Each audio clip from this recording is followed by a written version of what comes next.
Wah, enak banget ya. Itu tadi jenis pijatan yang membantu menghilangkan rasa letih saat perjalanan jauh.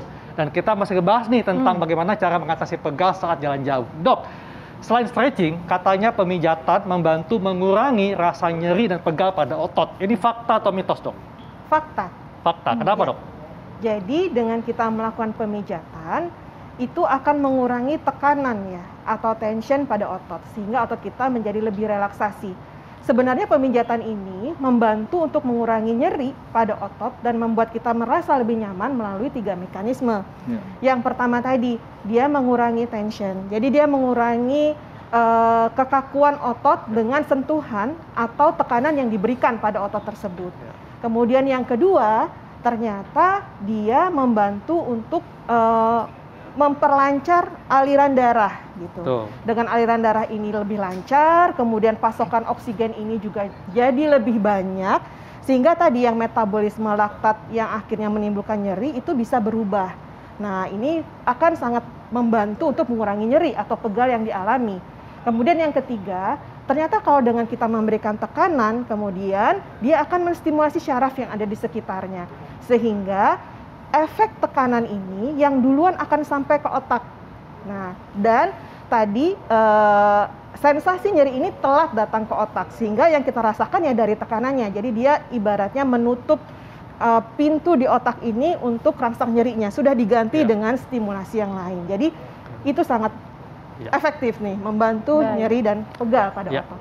Dok, kalau tadi kan kita menyontohkan stretching ketika di dalam kendaraan. Betul. Nah, bagaimana stretching yang dilakukan kalau kita sedang ada di rest area? Karena ini kesempatan baik, dok, untuk bisa lebih leluasa melakukan stretching. Nah, bagaimana, dok, caranya? Baik, tadi kita sudah mencoba untuk stretching di dalam mobil ya. Bagaimana kalau di luar mobil?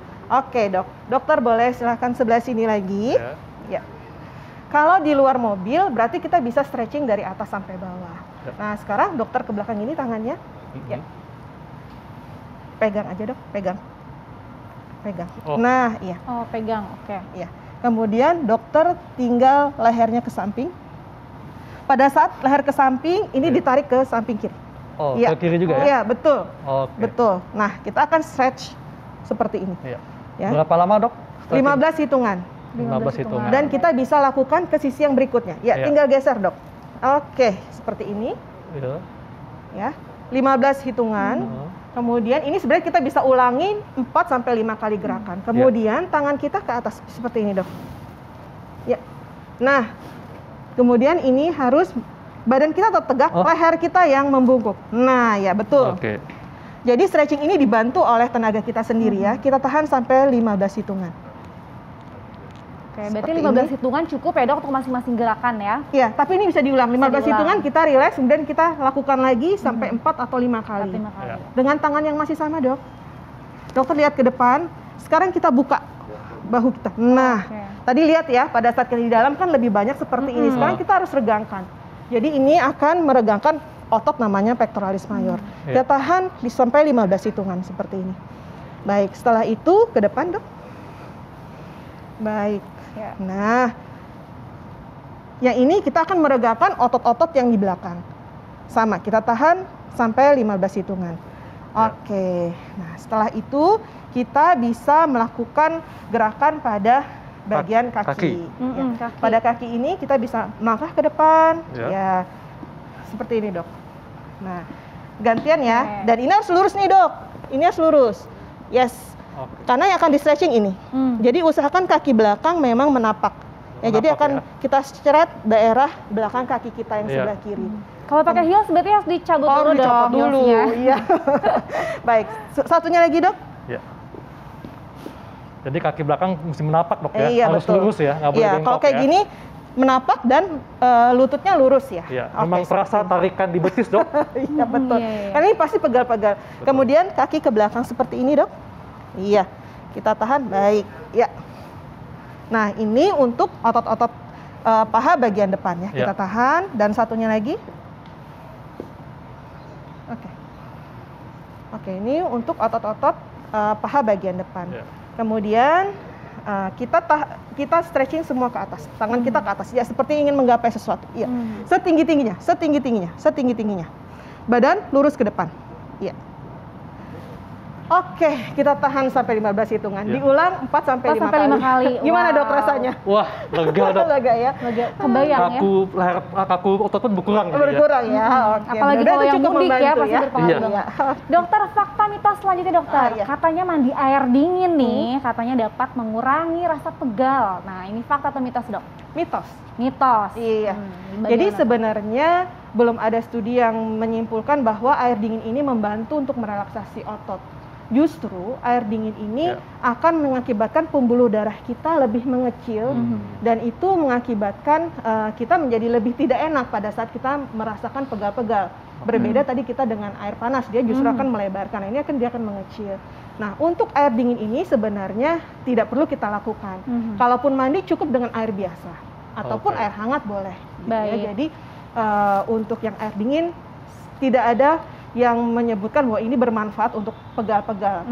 Oke, dok, ini tips untuk masyarakat ketika masyarakat mau mudik itu apa saja persiapan yang dilakukan seperti stretching sebelum melakukan perjalanan jauh atau ketika ada di perjalanan jauh. Silakan dok. Oke, jadi ini tips untuk semuanya. Apa sih yang kita perlukan ya menjelang kita mudik nih terkait dengan tadi banyak keluhan kalau nanti pegal-pegal otot. Yang pertama, kita harus membiasakan untuk melakukan aktivitas fisik. Ya, olahraga kecil, 30 menit per hari cukup, dengan jalan cukup, atau dengan melakukan aktivitas di dalam rumah. Karena dengan aktivitas fisik ini akan membantu tubuh kita atau otot kita itu menjadi lebih lentur. Jadi pada saat kita nanti kerja keras tuh pada saat mudik, nah dia nggak akan terlalu banyak kelelahan. Yang kedua adalah membiasakan untuk menghidrasi atau meminum air yang cukup. Apalagi puasa ya dok ya. Betul. Nah karena ternyata air ini mampu untuk membantu menyerap nutrisi-nutrisi yang termasuk nutrisi yang untuk otot. Glukosa salah satunya. Jadi harus belajar dari awal untuk banyak minum air. Nah, kemudian yang ketiga, dengan kita tahu tahapan-tahapan stretching seperti tadi, supaya nanti pada saat itu terjadi kita melakukan perjalanan panjang, kita mampu melakukan stretchingnya. Oke, gitu. dan saat jalan jauh berapa jam dok kita harus istirahat? Lebih baik kita istirahat setiap 3 jam. Setiap 3 jam? 3 atau 4 jam. Itu kita udah harus istirahat, karena istirahat ini diperlukan tadi otot kita untuk relaksasi, ya. Kemudian kita bisa pada saat istirahat bisa melakukan stretching atau kita mengubah posisi.